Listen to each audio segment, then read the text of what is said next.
Hi everybody and welcome back to Halloween Town How-Tos. Thank you for joining me today.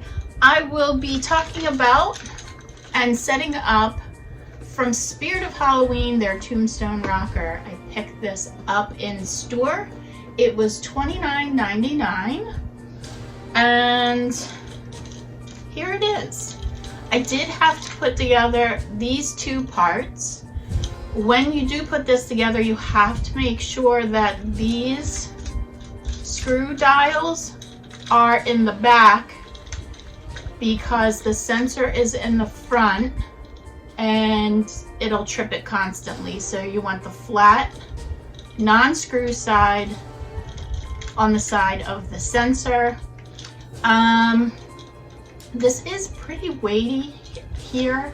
It is mostly plastic, so you know the mechanism is plastic, so we'll see how it works and how long it lasts. This opening here is 2.5 inches, so you can put a pretty decent size tombstone on here. You just unscrew this. It does have these little metal discs, so that way it's not going to create a puncture with just the screw. It'll give a little bit more room to create some pressure. It does have the battery pack on the bottom. It takes 2 AA batteries, and the on and off switch is underneath here as well. And I think right now, before I set it up, I haven't seen how this works.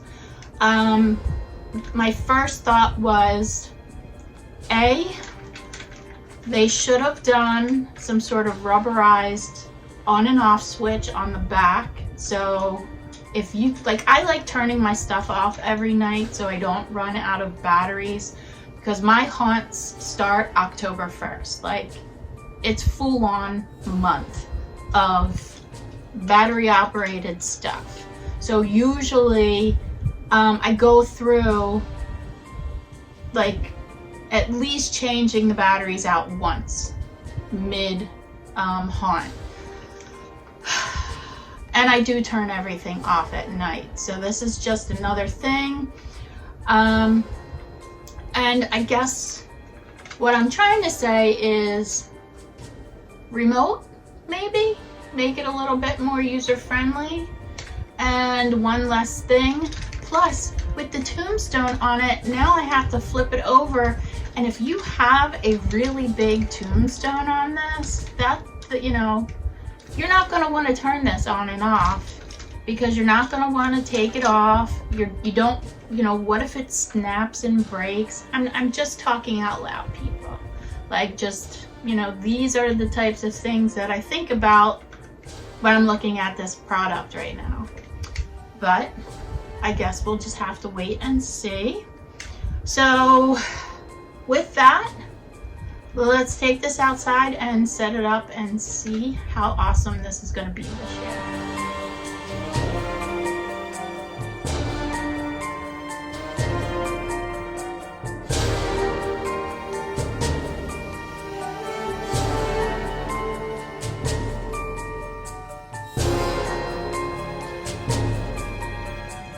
Alright, so something that I took notice to while I was putting this up, this is pretty substantial. It's about probably almost 3 feet tall. It is leaning forward, and it doesn't matter whether the base is in straight or not. It's just the weight of it is going forward. So what I need to do is back here, because the weight distribution is uneven, I'm gonna have to run a piece of foam and just paint it up like a tombstone across the front to balance that out a little bit more. But other than that, that's pretty cool. Be a nice addition to the graveyard this year. Hey, Jack. Alright guys, so as for the Tombstone Rocker, I would give it 2 thumbs up. The only knocks on it are basically the on and off switch, which is located underneath. And then the other big concern would be just the placement of your tombstone on the rocker, because it creates an off-kilter, like out of balance with the whole component itself. If you have a large enough tombstone, it's going to bring it forward and not really keep it upright. So maybe along with a remote, they should have added some sort of foam block that had sleeves that you could like put over this, and the block would be on the other side, just so, you know, that wouldn't happen. So now I have to create something to stabilize my tombstone, which is fine. You know, what do I expect for $29.99? Nothing's ever perfect. You always have to like finagle something.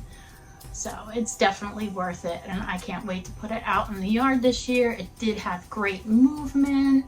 It did have excellent sensitivity. I feel like when it heard me talk, it would trigger just any kind of sound, like whether it was from the wind or just the blade of grass going by, it triggered it. So I'm happy about that. So if you're in the market for just something small and inexpensive to add to your haunt to give it a less static look, definitely look for the Tombstone Rocker at Spirit of Halloween. And I think that's about a wrap, people. So as always, get making, get creative, and I will see you next time on Halloween Town How To's. Bye bye, everybody.